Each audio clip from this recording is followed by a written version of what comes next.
রাজস্ব আহরণের বড় একটা ক্ষেত্র হচ্ছে ব্যাটাইন। এই ব্যাটাইনে যদি আমরা প্রতিনিধিগুলোকে যদি সংজ্ঞাটাকে যদি আধুনিকায়ন না করি, আমাদের জন্য মনে করি এটা পেশাদারিত্বের জায়গাগুলোতে স্যার আমরা একটা পিছনে পড়ে আছি। কারণ দেখুন, এখানে সর্বশেষ যে সংশোধনী ছিল প্রতিনিধি সংজ্ঞাতে বলা হয়েছে কোনো ব্যক্তি কর্তৃক নিযুক্ত মূসক পরামর্শক। তাহলে কোম্পানি কর্তৃক কেন মূসক পরামর্শক থাকতে পারে না? ওখানে তো চার্টার্ড অ্যাকাউন্টেন্টের কাজ করতে পারে, কস্ট ম্যানেজমেন্ট অ্যাকাউন্টেন্ট কাজ করতে পারে, চার্টার্ড সেক্রেটারির কাজ করতে পারে। আমরা সবসময় বলতেছি যে ব্যাংকের তারল্য কম, তারল্য নেই, তারল্য নেই। তো বাংলাদেশের টাকা নিয়ে গেছে, সব পাচার হয়ে গেছে। তো বাংলাদেশের টাকাও তো পাচার হয়ে গেছে, হয়তো ডলারে কনভার্টে পাচার হয়েছে।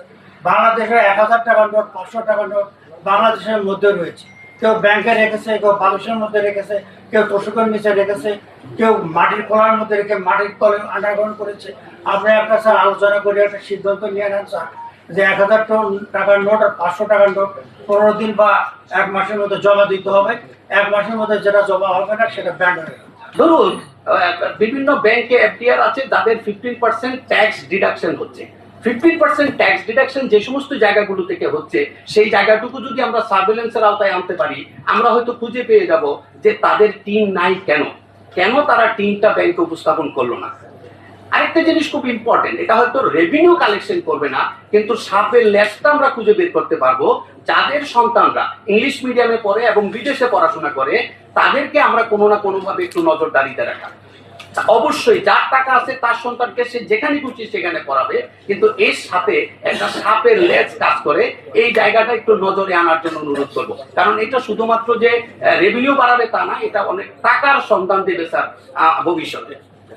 দেখুন, ব্যাংকগুলো সিআইবির মাধ্যমে তার যত ক্রেডিট আছে সমস্ত ক্রেডিট গুলোকে এক বাটন চেপে বলে দিতে পারছে যে কোন ক্লায়েন্টের কত ক্রেডিট আছে, কত লোন আছে, কোথায় আছে, কয়টা ব্যাংকে লোন আছে, ইত্যাদি ইত্যাদি।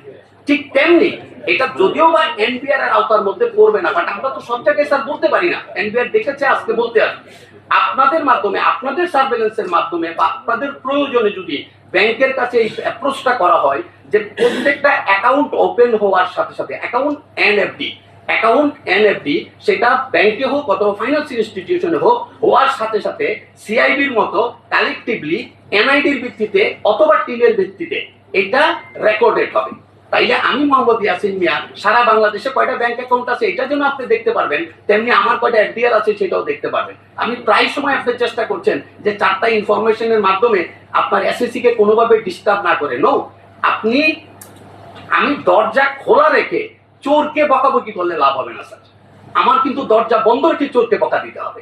সেবা আমদানির ক্ষেত্রে আমাদের 3 জায়গাতে এন্ট্রি দিতে হয়। আমাদের ভ্যাট রিটার্ন, সেলস এন্ট্রি দিতে হয়, পারচেজ এন্ট্রি দিতে হয় এবং বৃদ্ধিকারী সমন্বয় করতে হয়। তো এখানে দেখা যায় যে সব সেবা আমদানির ক্ষেত্রে ভ্যাটটা নর্মালি ব্যাংকই কেটে ট্রেজারি জমা দেয়। তো আমরা এখানে প্রস্তাব করছি যে এই 3টা এন্ট্রি না দিয়ে এটাকে একটু সংশোধন করে যদি সিঙ্গেল এন্ট্রিতে আসা যায়, তাহলে সেটা আমরা যারা রিটার্ন সাবমিট করি ফিল্ড লেভেলে, আমাদের জন্য অনেক কনফিউশনটা থাকবে না এবং এটা আরো কাজটা স্মুথ হবে। ট্যাক্স কমাতে বলবো না, ট্যাক্স যত দরকার দেশের অবশ্যই ট্যাক্স বৃদ্ধি করতে হবে, কিন্তু স্যার আমাদের এই সার চাষটা আমাদের উপর জন্য অনেক বোঝা হয়ে যাচ্ছে আর আমরা এফোর্ড করতে পারছি না স্যার। এখন এছাড়া স্যার ব্যবসায়ীদেরকে কমফোর্ট জোনে ব্যবসা করার পরিবেশ দিলেই তো স্যার আপনি ট্যাক্স আদায় করতে পারবেন স্যার। গত বছর ইনকাম ট্যাক্স প্র্যাকটিশনার হিসেবে প্রায় 14,000-এর মতো সনদ দিচ্ছি। তো এইবার আবার যখন আমি অ্যাপ্লিকেশন কল করার জন্য বলবো যে এই মাত্র তো 14,000 দিলেন, এখন আবার দরকার কি? তা আমি দেখলাম এই বছর যখন আমরা অ্যাডভার্টাইজমেন্ট করেছি, এবার অ্যাপ্লিকেশন করেছে 31,000।